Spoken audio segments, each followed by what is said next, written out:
Hello guys, welcome back. Odin has been being Odin, and as far as I know, Loki got something out of letting Odin have that haul because Loki is back and very pleased with himself, like he got something good. So we ended up making a salad together because when you go up for the burger, when we went up the other day, remember, you get to get burger fixing, so onion and lettuce and tomato, and I make a separate salad out of that so I can stretch it into 2 meals. And we had that.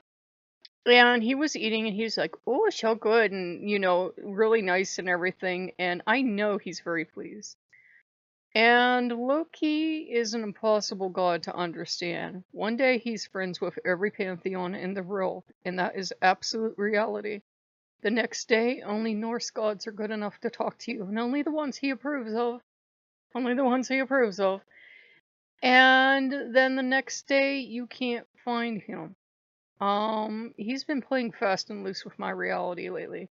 It's partly because Odin wanted to take, I told you, Odin has been pushing up through the ranks to get himself the, other slot. It's Loki on one shoulder, Odin on the other, kind of. And I noticed Freyr and Freya will come around and push around, and I think that's the only reason they got to keep their hall, because they're the other two that push to the front.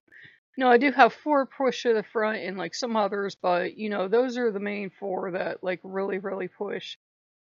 And I'm kind of getting this terrible realization that I may only have Norse gods, and I get really confused really easily because they're very good at fooling humans. We're not too smart when it comes to fighting gods.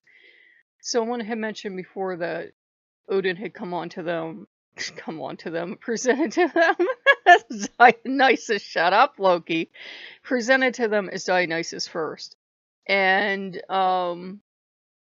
he was very pleased with all the Dionysian imagery. Odin would very well apply that to himself, that sleek kind of energy, masculine virility energy. Odin, depending on how you're going to translate this and what sources you're going to get, can also be seen as part of the harvest. I think we've discussed this before. Having to do with wheat fields, having to do with plant life. These are all very vague associations that people have picked up. And I mean from historical texts, not UPG. And like I said, I saw exactly one source connecting him to rivers, connecting him to water source. And we really don't know where he came from. Some people say he's the newest god in the pantheon, which would also make him like Dionysus. That would be another association. So we really don't know where he came from, though some people will say, no, he came from this older god, and we know where he came from, and other people disagree and say, no, he just showed up out of nowhere one day. It sounds like Odin. And we have to remember the stories we have, we can't take them as biblical truth, because 1, we're not a people of the book, and 2, because the stories are made up over time as pantheon shifts. We usually accept now as pagans that if there's an old group of gods, it gets not stomped out of them. Those were the original gods, and you had to explain how they were getting replaced. So, Odin will play a shell game on you. And the funny thing was, while I was recording the hall tour for you, the phone rang, it was a scam call. Because I looked it up, and I didn't even finish typing in the thing, and it filled in auto-filled scam call? And I'm like, yes. And they're like, yeah, the police are warning people in your county that they're making these scam calls. And Odin is a con artist. And I'm like, damn it.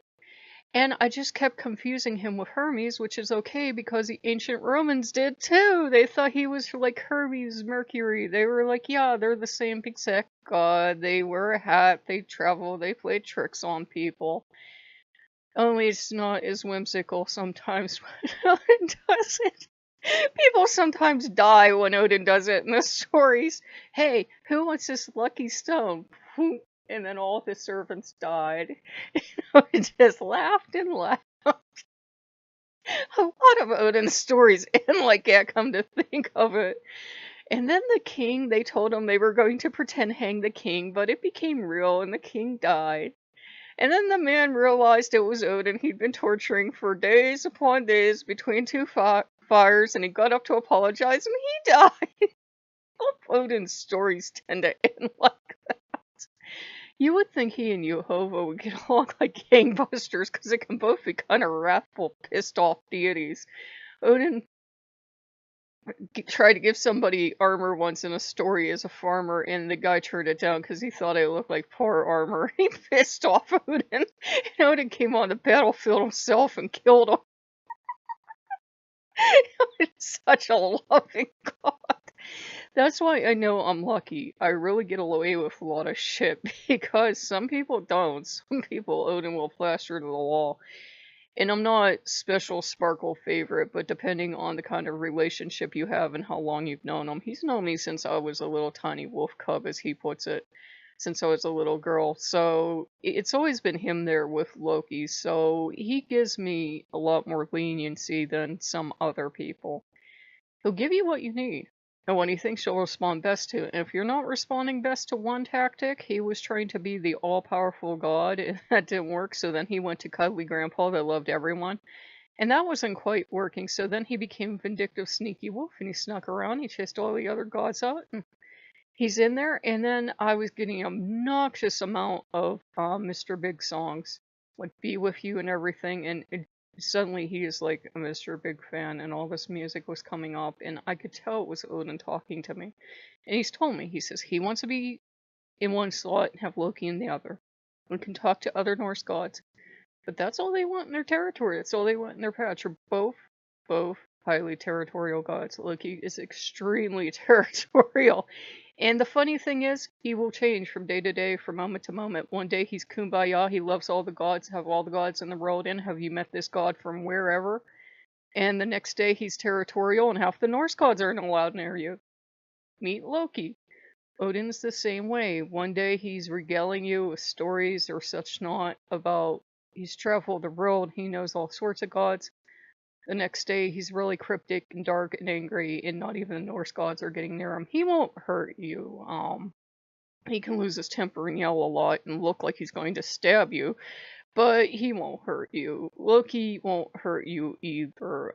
They're not violent towards their people. I had more close encounters with Voodoo and Loa just because that's their nature. Though the Voodoo and Loa swore up and down it wasn't them. I had stuff happen at the time I was working with them that pretty much seemed like them, so, go figure. And it's okay. And I told them, I said, I just want to know, as a human, that I'm going to be taken care of. I said, if you can do all this work on your own, then okay. And I said, I was just talking to those gods because I genuinely do like them, but if you want to protect your territory and your patch, I get it. And they do know kind of what we do.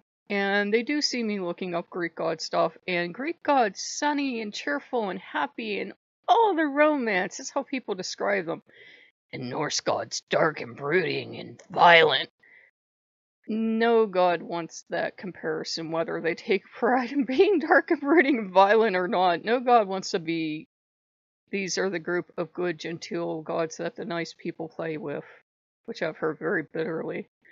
And these are the group of scruffy, damaged gods, because you'll notice almost every Norse god has a distinctive feature, has one eye or one hand or scarred lips or something else that happened to them, because that's the kind of culture they come from. They come from a rough and tumble culture, and they're rough and tumble gods. No, I don't put a boatload of salt in our story, so you could totally see our gods and see them completely whole. Loki doesn't always choose to appear one way or another with me. Neither does Odin, and Odin's known to be a trickster, and he's known to appear as a woman, he's known to appear as all sorts of different characters. Why he keeps dragging Tyr into this is I think he wants justice. And to Odin, he wants the justice of Odin having what he sees as his rightful place. And when Odin has made up his mind that his rightful place is beside you and you are his human, you're not going to win that argument. You can run and he'll just chase you. And I do believe people that say that he's told them that yeah, you go ahead and run. He'll just chase you. He's the wolf. He can chase you forever. This is not a problem. He can run forever. He's a god. And when you're finally exhausted and fall down dead, he'll just come over and pick you up and you're his. that's what he'll do. He's, he is primal, he is territorial. There are a lot of people that are terrified of him, like there are a lot of people that are terrified of Loki.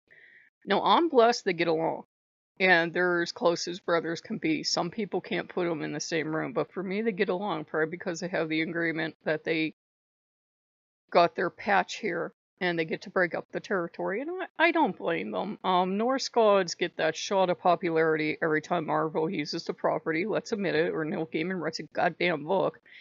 But then once that fanfare is over, everybody's running back to the Greek gods, because Greek gods way cooler. And I think they're kind of getting over that. Not that they don't call people through mass media, but at the same time, I think they're getting a little over people being so into them for like as long as the media lasts. And then once that glamour is gone and they realize the real gods are not actually Hollywood film stars, they're gods with scars and stories and histories. I think they're a little tired of just being picked up and put down and picked up and put down. They do know always have a tendency to try to go to the Greek gods, because whether it was our gods imitating the Greek gods, whether you believe they're all the same gods, or whether I really truly had the Greek gods at one time, they're the easier, breezier, nicer, more genteel, refined family. Norse gods are a little rough and tumble. They're no less intelligent, they're no less capable of refinement. But no one's going to put the most beautiful carved wooden statue in the world up against marble, sculpted marble, and point to the wood and say that's much more refined, and that's not. We just don't have that in our Western cultural mindset. We look at the marble and we say that's refinement because that's what we were taught. And we look at the wood and we say that's rustic because that's what we were taught. Now, had it been swapped, had the Norse done all the marble, and had the Greeks done all the wood, we would elevate woodworking to a high art, and we would look at marble work and go, that's for peasants. But it is what it is. So I don't blame them for being territorial. And like I said, guys, that's the state of affairs today. I sometimes wonder if all of our gods are having a mental breakdown currently, because today will be an all-Norse household. We might be an all-Norse household for the rest of today, for a couple weeks, for a month, for a year, and then it will be all Greek gods. And then it will be something else, and then it will be something else. The gods love us. They do. Even if it seems like, compared to decades ago, it seems like the gods have changed. I think the world has changed. I think our access to world events, and therefore our level of stress and nervousness about world events in general, has changed as well. We didn't have the internet when I was a little girl. We didn't even have cable when I was a little girl. So you saw news, but you didn't see it 24/7, and you had always had bad world leaders, but not to the proportion we have them now. And it just seems like now the world's totally spinning into chaos, and that is not Loki's fault. That is humans being humans. 99.9 to infinity part of the problems on this planet are humans. We are the cause and solution to all of this planet's problems, pretty much. If you took humans off the planet, there would only be natural disasters. There would be nothing else going on. So, if you guys like what you see, like, comment, subscribe, and I'll see you later. Bye-bye.